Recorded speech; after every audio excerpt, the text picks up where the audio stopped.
Am I gonna start it? Yeah, sure. I'm Felicia. And I'm Giancarlo. And this is our review of... Fool's Gold. Nothing witty to say? Santa. You're just a fool today without the gold? Santa. Looks like Santa. Is Kate Hudson in this? And Matthew McConaughey?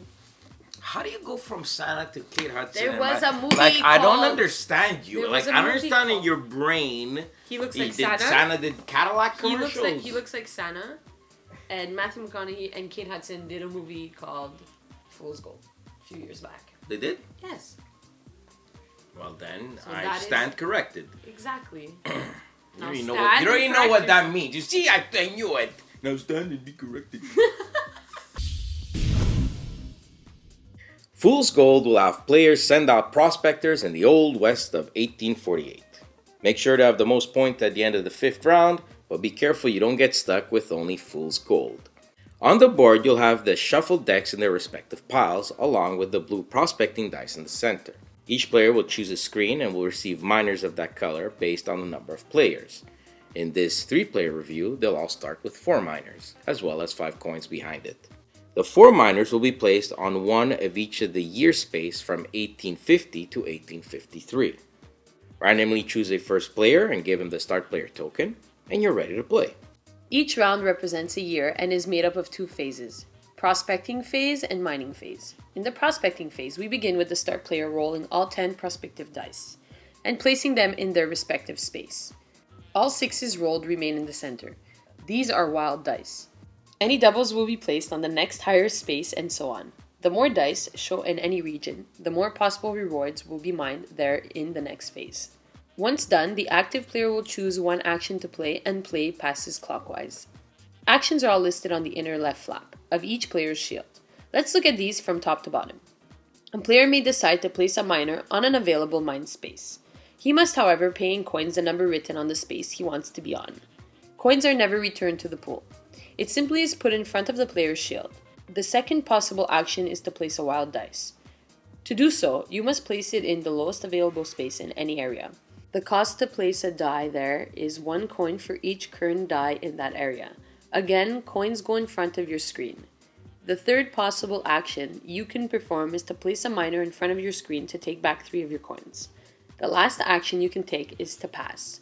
Here, a player will take all of his unused miners and place them in reserve in an area. They may wish to play them all in one area or divide them. When done, they'll take the miners and coins in front of their shield, placing them back and waiting until all players have passed, which brings us to the mining phase. Here's where it became important how you place your miners. Starting with the first deck, the hills, it'll be shuffled and a number of cards will be revealed, one at a time, equal to the number of dice in the area, multiplied by the number of miners there. Note that any miners in the reserve are not used in this equation. When all cards are revealed, the player with the most miners there will get the first pick of the revealed cards.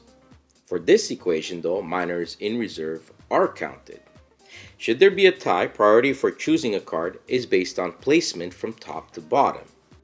When that player picks a card, his topmost miner in that area is returned in back of his shield. Then we check priority again for the next miner, and so on.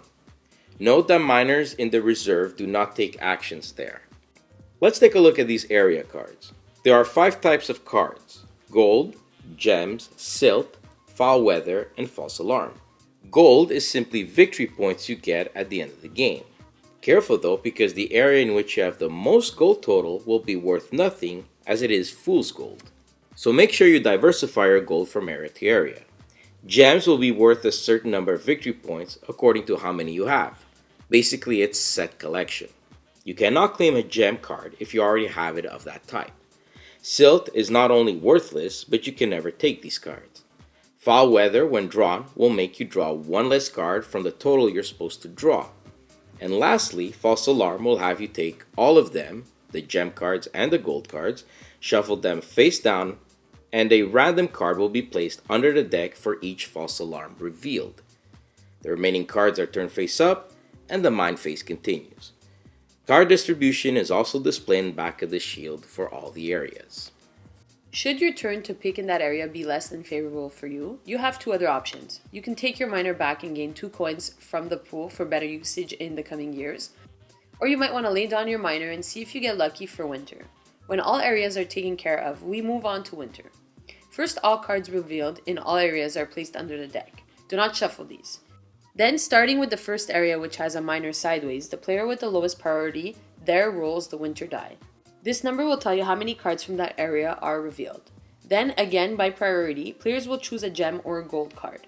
Note that you cannot take a miner from this space and collect 2 coins. You either take a card you can take or simply get nothing. Continue this step for all areas, and at the end of winter we start a new year. Take back all remaining miners from the board, pass the start player token, and each player will receive that year's extra miner and coin. And a new round begins, as described, until the end of the 5th year, at which point we go to final scoring. Take all your cards and separate them by gold in each area and gems. The area which has the most gold total is worthless since it's fool's gold, so just turn it sideways. Next, total all your remaining gold. Count the number of gems you have and total the points worth with that of your gold. Lastly, if you do not have at least 1 gold card for an area, you will lose 5 points per area missing. The player with the most points wins. The prospecting theme is certainly captured in Fool's Gold, which, as you can see, is emphasized by the appropriate artwork and design. The mechanics themselves will give you a sense of prospecting what mines will yield more rewards based on dice and miners there. Now, I know luck is part of the experience and everybody is in the same boat as this one. Still, I've seen people get extremely lucky with which cards are revealed, and there's really no way of mitigating it. And in the end, this looks like a more strategic game than it really is. I mean, you have this great big box and board and high quality shields, which gets a pro point on component quality, but really was not needed. I think the main problem this game has is that everything could have been scaled down in terms of production to make it cheaper. I know it's a gateway Euro game and it does its job well in that aspect, but I'm not too sure how much replay value it has. Yes, there are certain tactics players will need to do, and quite a bit of choice, though strategically, I'm only awarding a half pro point. Quite simply, diversify, get the gems, and then the highest gold cards. Fool's Gold is not going to get a golden score with us, but it wasn't a full bust either. It gets 6.5 out of 10.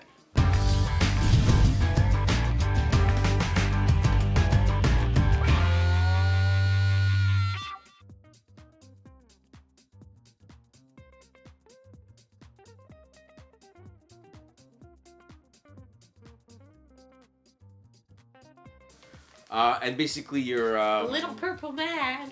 That's right, there's a little purple man inside. That's the game. Little red man. I give up. Little yellow man. Little blue man.